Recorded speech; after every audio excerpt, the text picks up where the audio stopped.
हाँ हाँ, ठीक है ठीक है ठीक है ठीक है। हाँ, एक्चुअली हम लोगों ने लगेज में गलती से पावर बैंक छोड़ दिया है।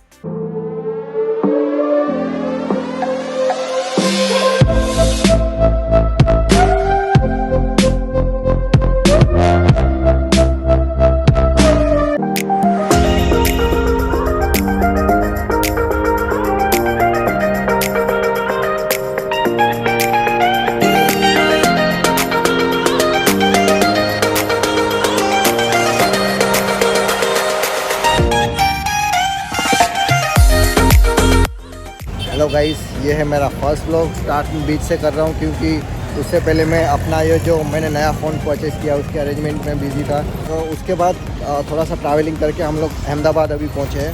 उतर रहा हूँ। ये दिन का दूसरा ग्लास, बहुत ज़्यादा धूप है।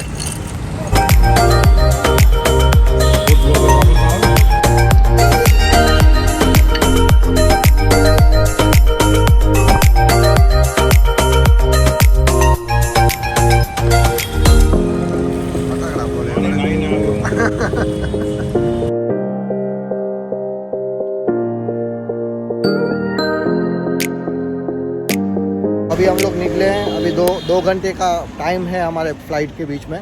तो हम लोग निकले हैं कोई ऐसा माइक ढूंढने जो मेरे को एप्पल में काम आ जाए। हम लोग जहाँ पे जाने वाले वहाँ पे इंटरव्यूज़ होंगे और सारी बातचीत होगी तो क्लियरली आपको सुनाई दे, इसलिए माइक होना ज़रूरी है। तो हम लोग माइक ढूंढने निकल रहे हैं। ये हम लोगों ने माइक ऑर्डर किया था जो एंड टाइम पे रिसीव हुआ था जब मैं घर से निकला। और वो जो माइक था ये सी पिन था, तो वो था सैमसंग में यूज़ हो ऐसा। और फिर उसके लिए हमने एप्पल के लिए ये कन्वर्टर काफ़ी दिक्कतों के बाद ढूंढा है जब हम लोग निकले। लेकिन एंड ऑफ द टाइम जो अभी मैं यूज़ कर रहा हूँ ये मेरे को नया लेना पड़ा, लिक्विड ग्लास। लाइक हम लोगों ने लेमन वाटर पिया, 2 ग्लास छाछ के पिए, और बहुत ज़्यादा ओवर हीट है यहाँ पे अहमदाबाद में। एंड अच्छा खाना कहीं से सेट नहीं हो पा रहा है। ये मेरा चौथा ग्लास और इनका 5वां।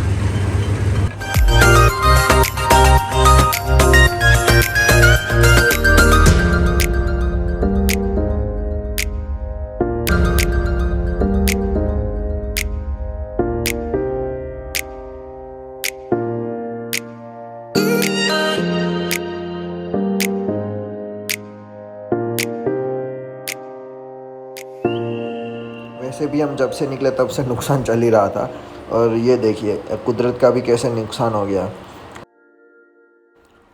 और उस चीज़ को मैं नोट करके देख रहा था, उतने में ही जैसे नज़र हटी और दुर्घटना घटी। मेरा बैग भी गिर गया। सारी की सारी भाषणबाजी गई पानी में, माइक के साथ एडजस्ट नहीं हुआ था। हेलो हेलो हेलो, हम लोग जा रहे हैं दिल्ली के लिए, तो डोमेस्टिक फ़्लाइट होनी चाहिए हमारी। और हम आए भी थे टर्मिनल 1 डोमेस्टिक, लेकिन हमें वहाँ पे बताया गया ऑफिसर के थ्रू कि हमें जाना है इंटरनेशनल टर्मिनल 2 पे। उसका रीज़न क्या है वो नहीं पता है, लेकिन यहाँ पे अगर हमें एंट्री नहीं मिलती है तो फिर हम लोग टाइम पे पहुँचना दिक्कत हो जाएगा।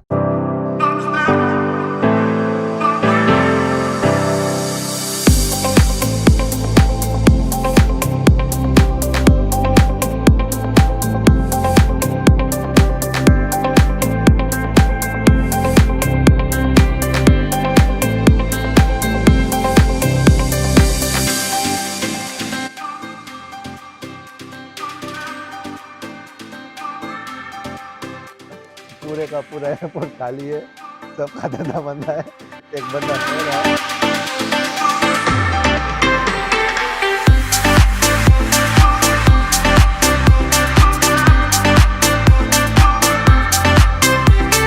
की प्लेन है, हमारा वेट कर रहा है। हाँ ठीक है ठीक है ठीक है ठीक है। हाँ, एक्चुअली हम लोगों ने लगेज में गलती से पावर बैंक छोड़ दिया है। तो सर जी हमें एक्सप्लेन करेंगे आगे का, और बेस्ट ऑफ लक कह रहे हैं अपने नए यूट्यूब चैनल के लिए।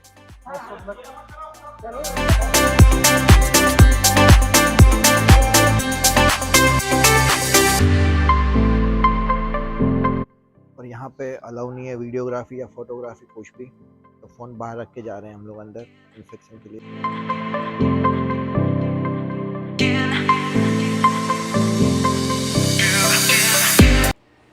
रेगुलर मैं ज़्यादातर सोशल मीडिया पे एक्टिव रहता हूँ, तो यहाँ पे भी वही मिस्टेक हो गई मेरे से फ़ोन होल्ड करने में। लेकिन जो कंटेंट है आगे का वो ज़्यादा इम्पोर्टेंट है, इसलिए मैं इसको अपलोड कर। फाइनली मैं अपने फ़्लाइट में हूँ, टेक ऑफ कर लिए फ़्लाइट, और होपफुली लकीली मेरे को काफ़ी ज्ञानी पुरुष मेरे को लग रहे हैं। गीता का बुक देखा मैंने, तो उससे मैंने कन्वर्सेशन स्टार्ट की थोड़ी सी, एंड मैंने जाना कि वो एक वक्ता है ऑनलाइन, और काफ़ी ज्ञानी लगते हैं। तो कुछ बातें सीखने की, कुछ है उसके एक्सपीरियंस से लाइफ को टैकल करने की, कुछ मैं भी कुछ दो चीज़ें सीखूंगा और आपके साथ शेयर करेंगे।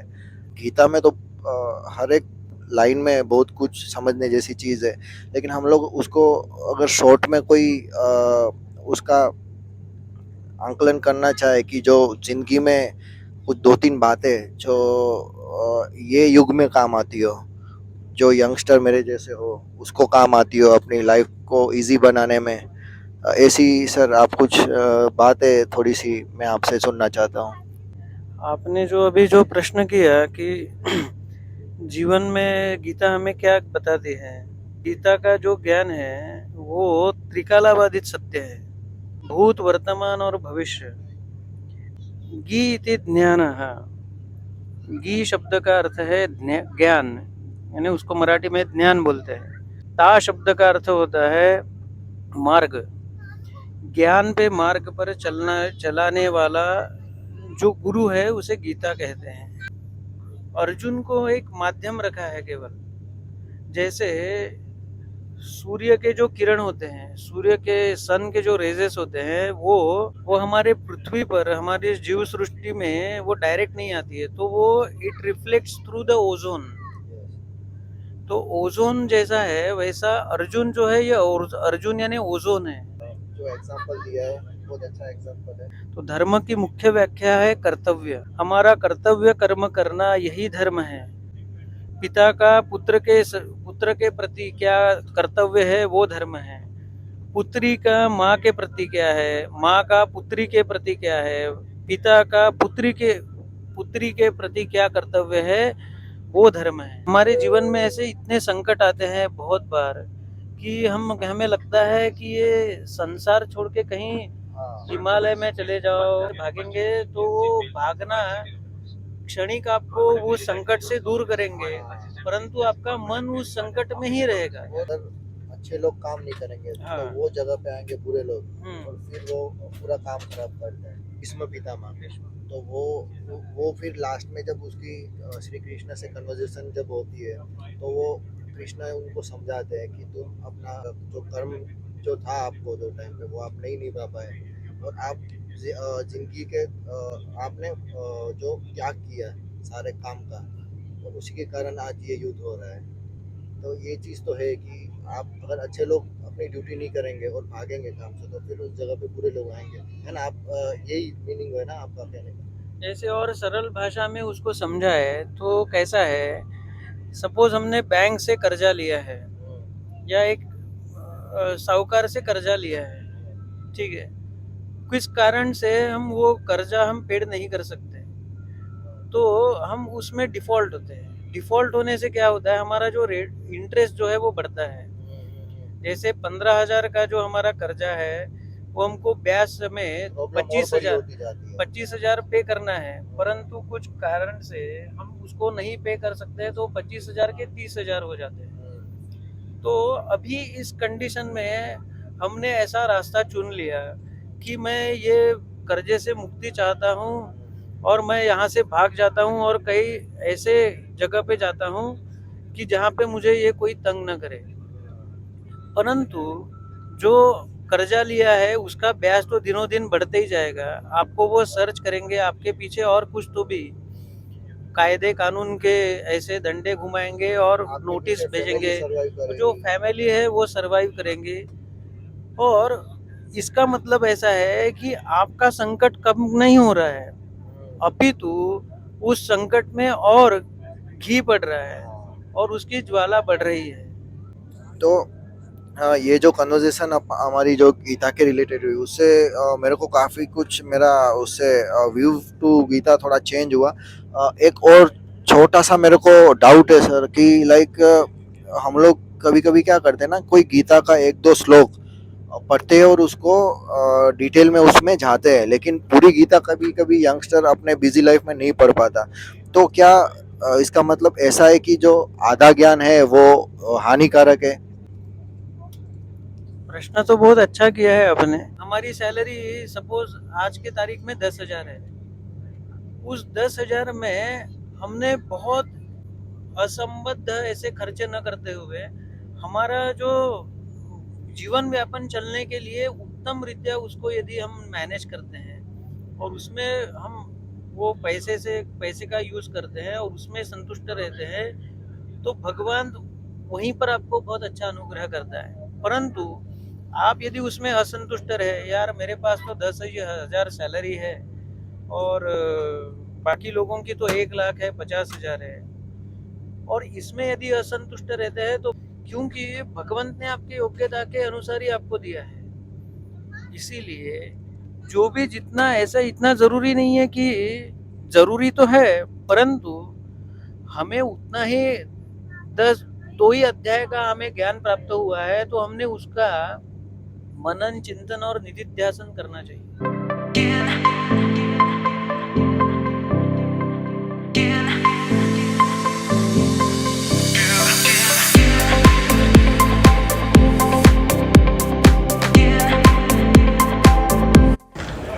लैंड कर चुके हैं दिल्ली और अब दिल्ली मेट्रो से पहुंचेंगे अपने डेस्टिनेशन, लास्ट डेस्टिनेशन रूम तक। We are in Delhi now. Last station metro से हम लोग निकल रहे हैं, फिर रिक्शा करके जाएंगे अपने जहाँ पे स्टे करने का है।